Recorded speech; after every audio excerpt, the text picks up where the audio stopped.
इयत्ता 9वी मराठी विषयाच्या तासिकेत मी सौ सोनाली चुरी आपणा सर्वांचे स्वागत करते.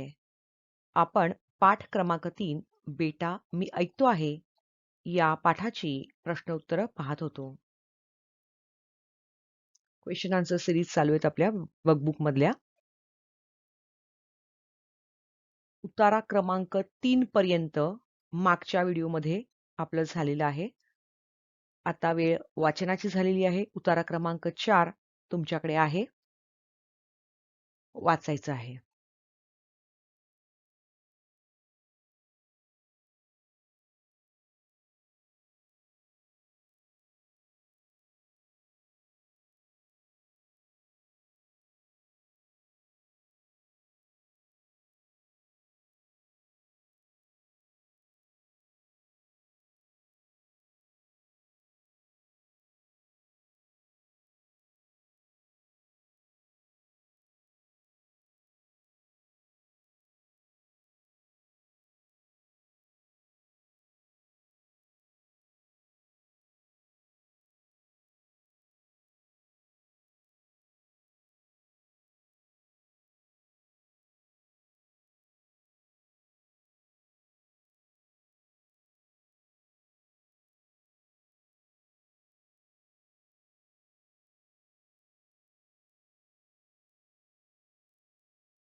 मला वाटतं तुमचं वाचन झालं असेल. आता आपण प्रश्नांकडे वळूयात.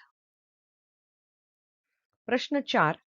पुढील उताऱ्याच्या आधारे दिलेल्या सूचनेनुसार कृती करा. कृती 1 आकलन कृती. त्यातला पहिला प्रश्न आहे, खालील परिणामाबाबतची घटना लिहा. परिणाम दिलेला आहे आणि तुम्हाला घटना लिहायची आहे. वडिलांच्या चेहऱ्यावर तृप्तीचं समाधान होतं. हे समाधान कधी होतं? काय ती घटना घडलेली आहे? बघा जरा परिच्छेदामध्ये.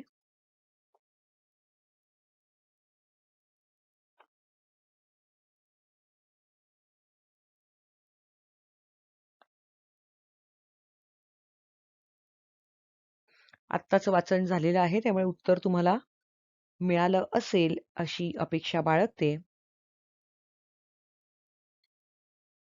मिळालं? खालून 5वी ओळ बघा. शेवटून 5वी ओळ परिच्छेदातली. त्याप्रमाणे सुमारे 20 मिनिटे मी पिलू रागातील एक गत वाचून दाखवली. जीवाचे कान करून नाना ऐकत होते व शिरीष माझ्याकडे व नानांकडे आळीपाळीने बघत होता. मी व्हायोलिन खाली ठेवले व नानांकडे पाहिले. त्यांच्या चेहऱ्यावर तृप्तीचं समाधान स्पष्टपणे दिसत होतं. तर वडिलांच्या चेहऱ्यावर तृप्तीचं समाधान होतं हा परिणाम आहे. मग घटना कशामुळे?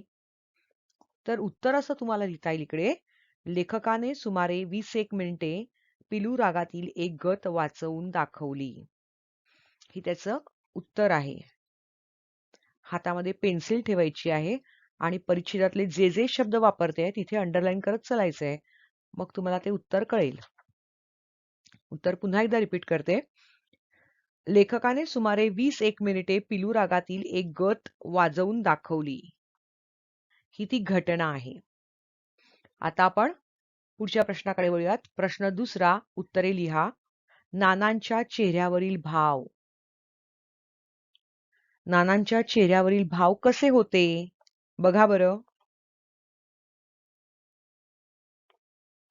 आत्ता आपण जे उत्तर वाचलं तिथेच ते होतं. ओळ मिळाली असेल तुम्हाला. शेवटून 3री ओळ बघा. त्यांच्या चेहऱ्यावर तृप्तीचे समाधान स्पष्टपणे दिसत होते. मग नाऱ्यांच्या चेहऱ्यावरचे भाव काय? तर तृप्तीच्या समाधानाचे. हे त्याचं उत्तर आहे. दुसरा प्रश्न आहे, लेखकाने वाजवून दाखवलेली गत. कुठली गत लेखकांनी वाजवून दाखवली? हेही उत्तर आत्ताच आपण पाहिलेलं आहे. मिळालं? शेवटून 5वी ओळ बघा. त्याप्रमाणे सुमारे 20 मिनिटे मी पिलू रागातील एक गत वाजवून दाखवली. मग लेखकाने वाजवून दाखवलेली गत पिलू रागातील. ही रागदारी आहे, क्लासिकल सिंगिंग आहे. याच्यामध्ये वेगवेगळ्या रागातनं गाणी गायली जातात. राग म्हणजे खूप मला राग आलाय तो राग नव्हे, हा गाण्याचा राग. वेगवेगळ्या वेळेमध्ये वेगवेगळ्या प्रकारचं गाणं गायलं जातं. जर तुम्ही झोपले असाल, तर मी तुम्हाला म्हटलं, अंगाई गीत आपण ऐकलं असेल. लिंबोणीच्या झाडा मागे चंद्र झोपला ग बाई. तर हे जे आहे, हे झोपताना गायचं गाणं आहे. तर अशा प्रकारे वेगवेगळ्या वेळेमध्ये जसं सकाळ होते त्यावेळेला भूपाळी असं म्हटलं जातं किंवा भक्ती संगीत ऐकलं जातं. तर ही जी गाणी जी आहेत, ही त्या रागदारीमध्ये गायलेली आहेत. हं? तर हे वेगवेगळे प्रकार आहेत. तर त्यातलं पिलू राग जो आहे, त्यामधलं लेखकाने वाजवून दाखवलेली गत होती. पुढच्या प्रश्नाकडे वळूयात. कृती 2 आकलन कृती. त्यातला पहिला प्रश्न आहे, खालील प्रश्नांची उत्तरे एका वाक्यात लिहा. लेखकाला कशाचा राग आला? शोधा उत्तर.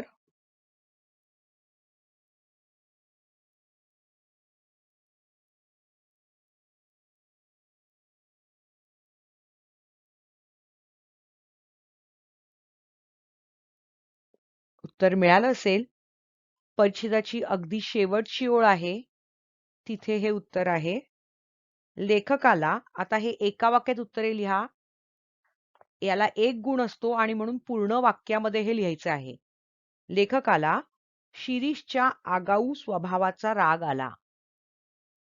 शिरीषचा स्वभाव कसा होता? आगाऊ होता. म्हणजे वडिलांना काही बोलायचं तर वडिलांच्या ऐवजी तोच उत्तर द्यायचा की तोच प्रश्न विचारायचा.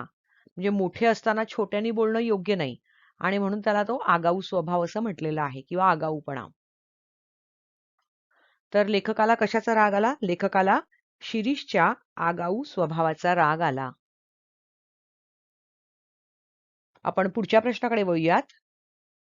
दुसरा प्रश्न आहे, शिरीष बरोबर कोण होते? शोधा बरं. 1-2 मिनिटं मी देते तुम्हाला.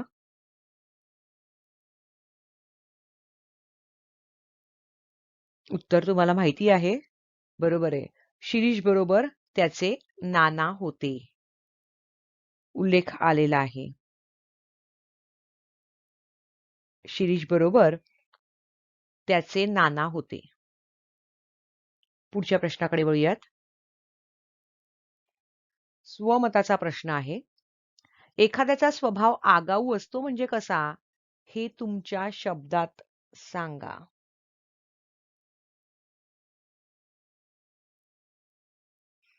आता मी हे उदाहरणार्थ सांगते तुम्हाला, की शिरीष आपल्या नानांना म्हणजेच वडिलांना पहिल्यांदाच लेखकांकडे घेऊन गेले होते. त्यांनी बरोबर वही आणलेली होती. हे बघितल्यावर लेखकांचं शिरीषबद्दलचं मत चांगलं झालं. तो अभ्यासू आहे याची त्यांना खात्री वाटत होती. आणि नेहमीच्या प्रथेप्रमाणे त्यांनी काय केलं? पहिल्या दिवशी सर्व समजावून सांगितलं आणि स्वतः व्हायोलिनवर पिलू रागातली गत वाजवली. ती वाजवून झाल्यावर लेखकांनी कसं काय वाटलं? असं विचारल्यावर वडिलांनी उत्तर न देता शिरीषच उत्तर देतोय. शिरीष मध्येच म्हणाला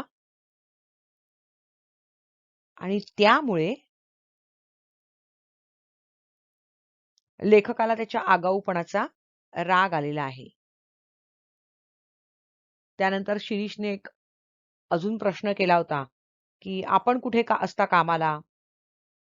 हा सुद्धा त्यांना आगाऊपणाचा, भोचकपणाचा असा वाटलेला प्रश्न आहे. तर आता या अनुषंगाने तुम्हाला तुमचं उत्तर लिहायचं आहे, की एखाद्याचा स्वभाव आगाऊ असतो म्हणजे कसा? तर आगाऊपणा म्हणजे काय? तर उद्धटपणा.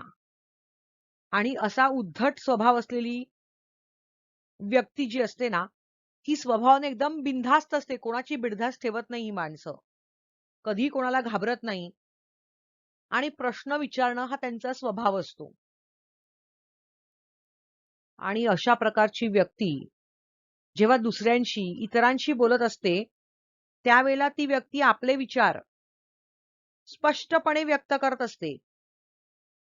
आणि मग हे करत असताना ती समोरची व्यक्ती वयाने छोटी आहे, मोठी आहे, हे सुद्धा ती पाहत नाही आणि आपलं मत त्यांच्यासमोर मांडत असते.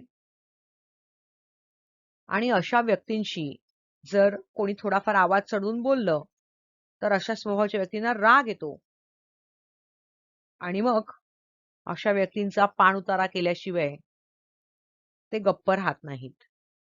कळलं? तर हे योग्य उत्तर आहे. मला वाटतं उत्तर तुम्हाला समजलं असेल.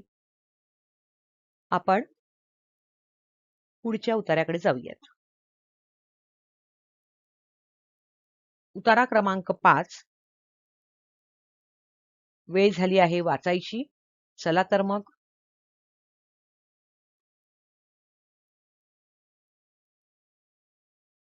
उत्तरं मिळतील असं वाचन अपेक्षित आहे.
मला वाटतं उतारा वाचून झाला असेल. आपण प्रश्नांकडे वळूयात. प्रश्न 5. पुढील उतार्याच्या आधारे दिलेल्या सूचनेनुसार कृती करा. कृती 1. आकलन कृती. उतार्यानुसार वाक्यांचा क्रम लावा. 4 वाक्य दिली आहेत, ही उलट-सुलट आहेत. तर या घटना घडलेल्या आहेत. या घटना जसा घडलेल्या आहेत, तसा त्यांना क्रम लावायचा आहे. पहिलं वाक्य दिलंय, त्याचा चेहरा काहीसा उतरला. दुसरं वाक्य दिलंय, ते कौतुकाच्या नजरेनेच त्याच्याकडे पाहत होते. तिसरं वाक्य आहे, शिरीषला अत्यानंद होईल अशी कल्पना होती. आणि चौथी घटना आहे, माझ्यापेक्षा नानांना त्याचा आनंद जास्त होईल. आता एक मिनिट मी तुम्हाला देतेय. पटकन परिच्छेदाकडे नजर फिरवायची आहे आणि घटना कशा घडल्यात त्याला क्रमांक द्या पुढे. हातात पेन्सिल असणार आहे. तुमची वेळ आता सुरू होते.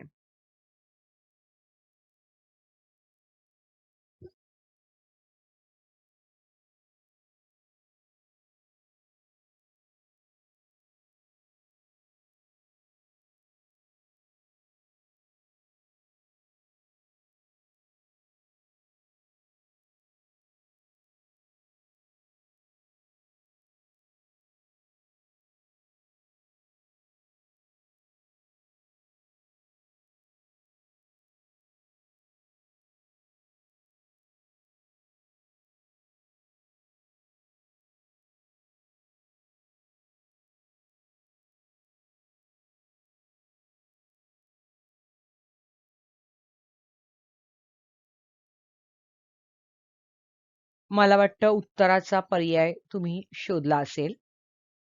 आता घटना कशा घडल्या? तर सगळ्यात पहिली घटना कुठली घडली? तर ते कौतुकाच्या नजरेनेच त्याच्याकडे पाहत होते. ते कौतुकाच्या नजरेनेच त्याच्याकडे पाहत होते. हे वाक्य पहिलं येईल. ह्याला 1 नंबर द्या.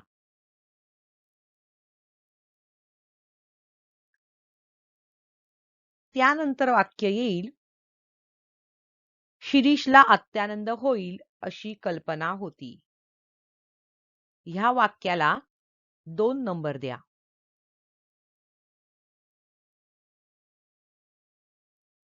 झालं? त्यानंतर त्याचा चेहरा काहीसा उतरला ह्या वाक्याला 3 क्रमांक द्या.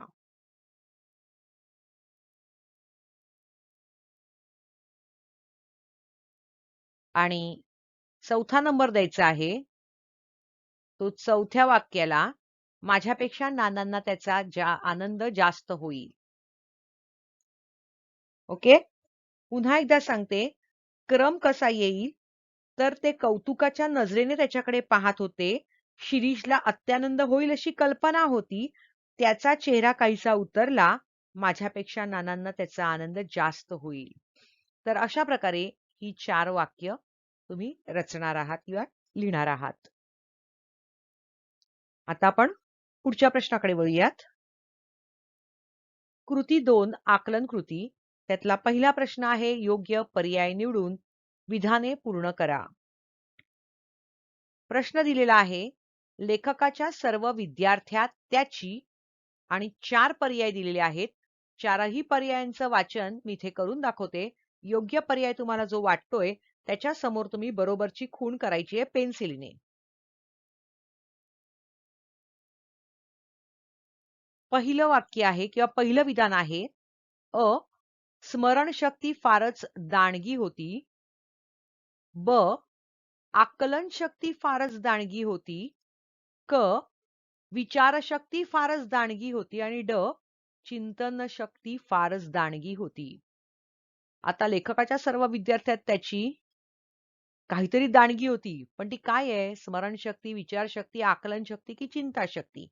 पटकन परिच्छेदाकडे नजर फिरवा, उत्तर लगेच मिळेल तुम्हाला.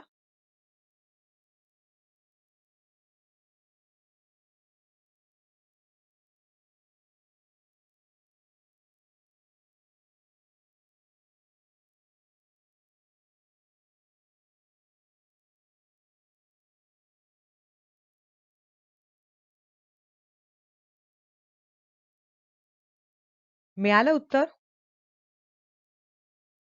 वरून चौथी ओळ बघा. माझ्या सर्व विद्यार्थ्यात त्याची आकलन शक्ती फारच दांडगी होती आणि म्हणून उत्तर आहे ब पर्याय. आकलन शक्ती फारच दांडगी होती. केली टीक?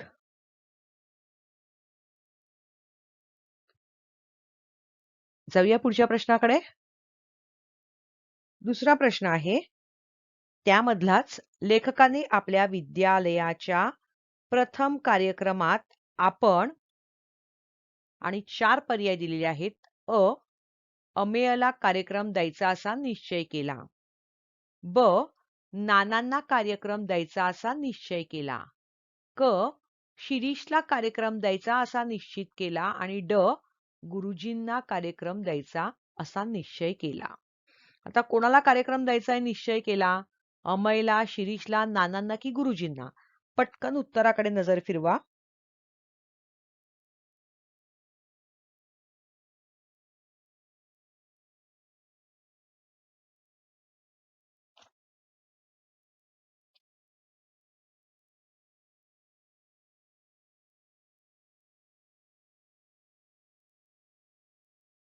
परिच्छेदामध्ये खालून 5वी ओळ आहे बघा. शिरीषला कार्यक्रम द्यायचा असा मी निश्चय करून टाकला.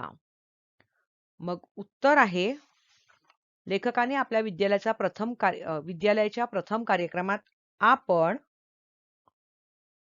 क पर्याय शिरीषला कार्यक्रम द्यायचा असा निश्चय केला.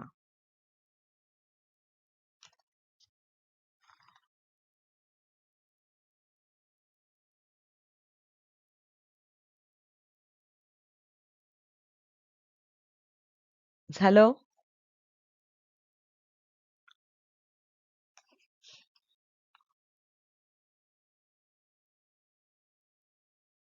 चला जाऊया पुढच्या स्लाइडवर. कृती 3 स्वमताची आहे. मुलांच्या कर्तृत्वाचे त्यांच्यापेक्षा त्यांच्या पालकांनाच अधिक कौतुक वाटते. हे जे म्हटलं जातं हे तुम्हाला पटतंय का?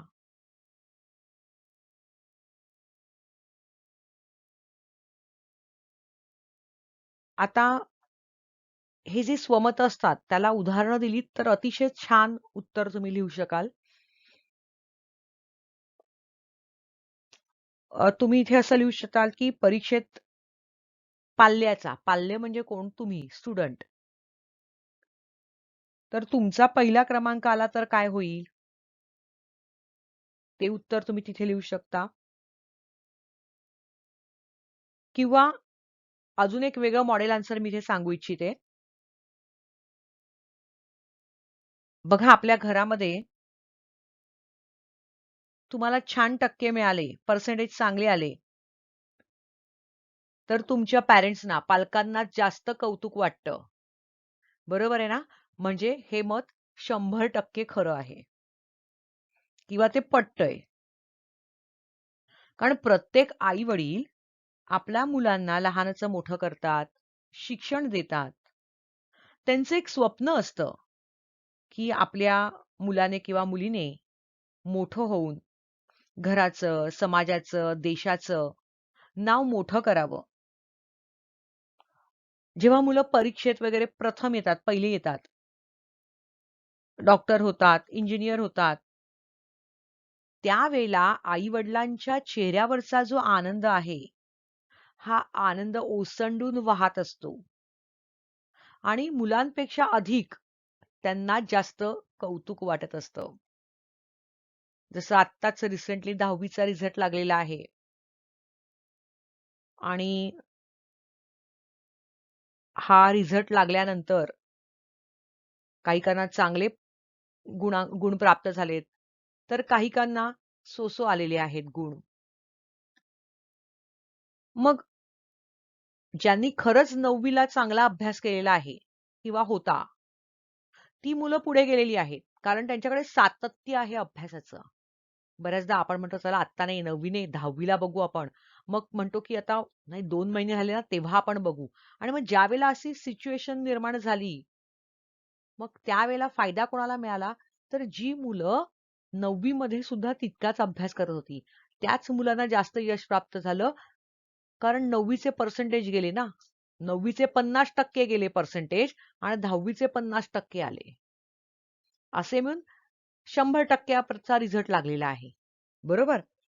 आणि मग ह्यात आनंद कोणाला झाला? ज्यांना चांगले टक्के आलेले आहेत, चांगल्या गुणांनी मुलं पास झालेली आहेत, तर त्यांच्या पालकांना नक्कीच आनंद झाला असेल.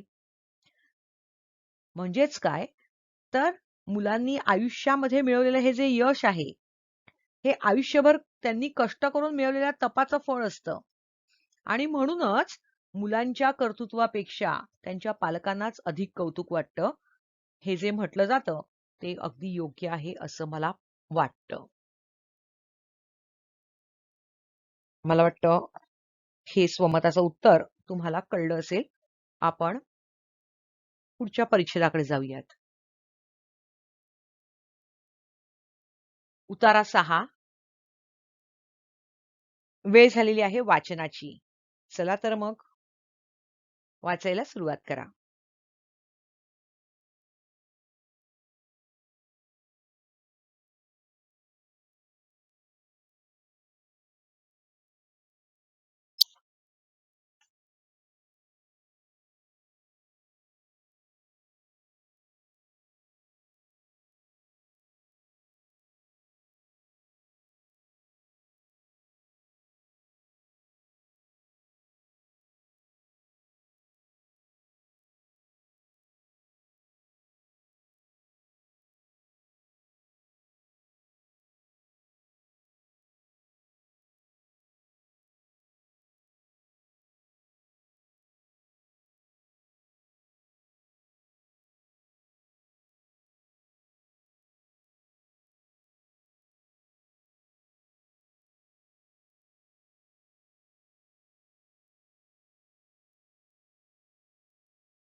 मला वाटतं तुमचं वाचून झालं असेल. आपण आता प्रश्नांकडे वळूयात.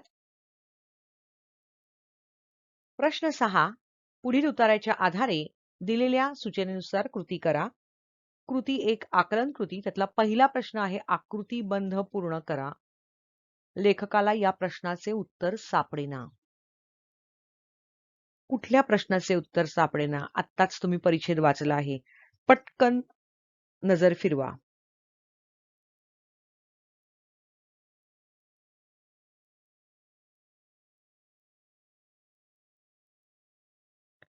मला वाटतं उत्तराची ओळ तुम्हाला मिळाली असेल. वरून दुसरी ओळ आहे. हे या प्रश्नाचं उत्तर आहे. प्रत्येक वेळी तो नानांचं नाव का घेतो व नाना अगदी रोज त्याच्याबरोबर येतात? मग लेखकाला या प्रश्नांचे उत्तर सापडेना. त्यातला पहिला प्रश्न काय देता येईल? तर प्रत्येक वेळी शिरीष नानांचं नाव का घेतो? हा पहिला प्रश्न आहे. आणि दुसरा प्रश्न जो आहे की नाना अगदी रोज त्याच्याबरोबर येतात. हा दुसरा प्रश्न लेखकाला पडलेला आहे. आणि याचं उत्तर लेखकाला काही मिळत नव्हतं. उत्तर तुम्हाला समजलं असेल. आपण पुढच्या प्रश्नांकडे वळूयात. दुसरा प्रश्न आहे कोण ते लिहा. 1 आजारी होते. आता आजारी असणारे कोण? बघा जरा नजर फिरवा पटकन परिच्छेदाकडे.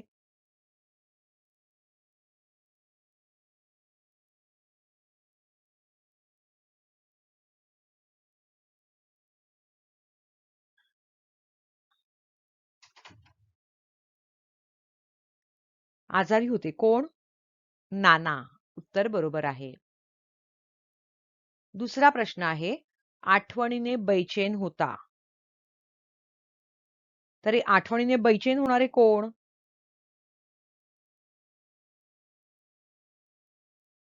उत्तर शेवटून दुसऱ्या ओळीवर आहे परिच्छेदाच्या. समारंभाचा दिवस उगवला आणि सकाळपासून शिरीषची आठवण नेहमी उगाचच बैचेन झालो होतो. आता हे बेचैन होणारे कोण आहेत? तर लेखक. जाऊया पुढच्या स्लाइडकडे. कृती 2 आकलन कृती. त्यातला पहिला प्रश्न आहे खालील प्रश्नांची उत्तरे एका वाक्यात लिहा. त्यातला पहिला प्रश्न आहे लेखकाच्या मनात वरचेवर कोणती शंका येत असे? बघा बरं उत्तर कुठे आहे?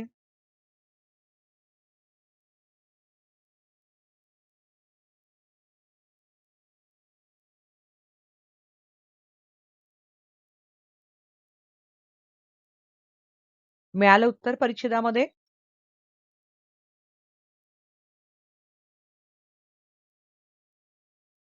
बघा वरून तिसरी आणि चौथी ओळ बघा. आणखीन एक शंका माझ्या मनात वरचेवर येत असे ती म्हणजे नाना जवळ असताना शिरीष मोकळ्या मनाने वायोलिन वाजवत नसावा. ओके, हे त्याचं उत्तर आहे. मग आता कसं लिहाल? लेखकाच्या मनात वरचेवर कोणती शंका येत असे? नाना जवळ असताना शिरीष मोकळेपणाने व्हायोलिन वाजवत नसावा अशी शंका लेखकाच्या मनात वरचेवर येत असे. हे त्याचं उत्तर आहे.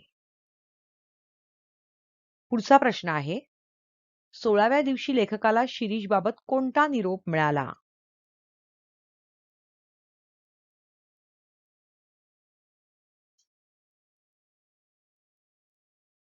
बघा बरं परिच्छेदात.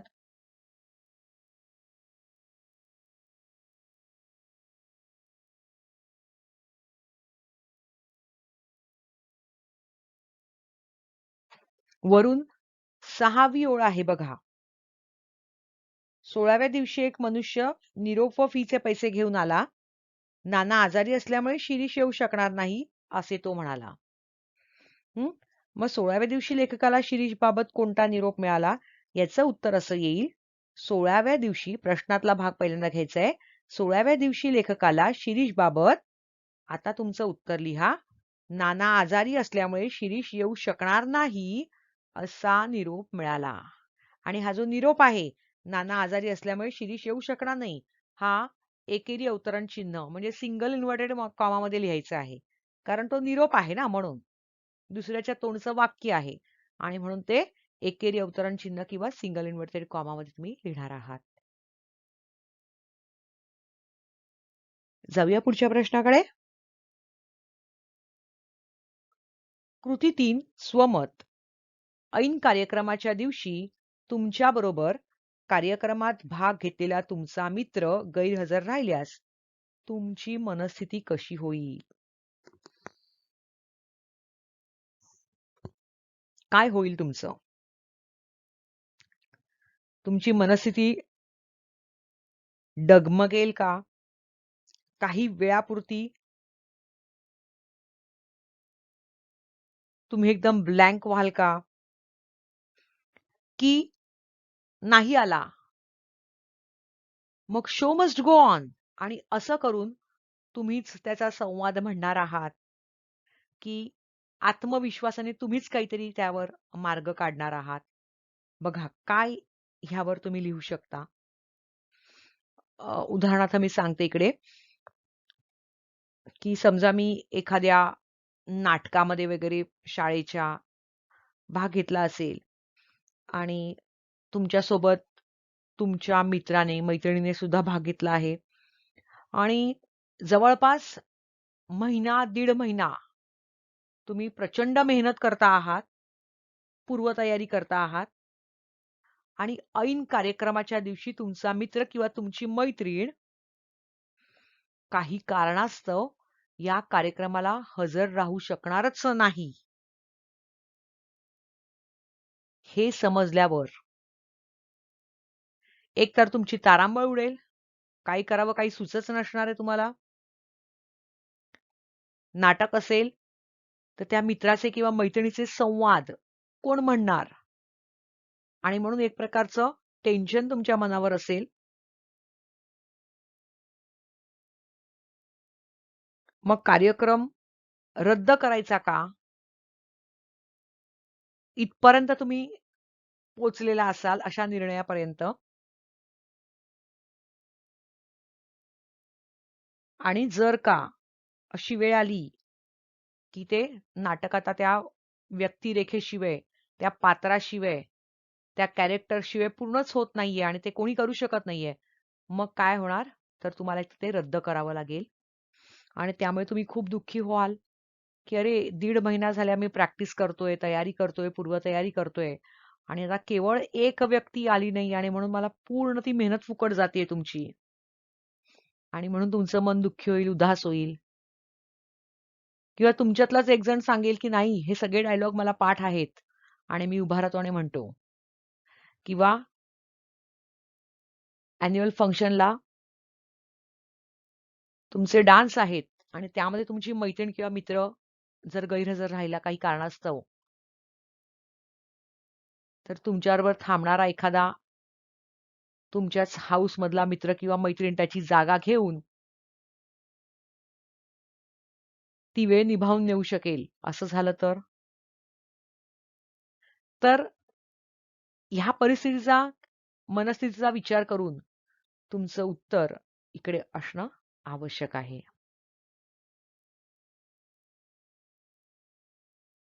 मला वाटतं आपण इथे थांबूयात.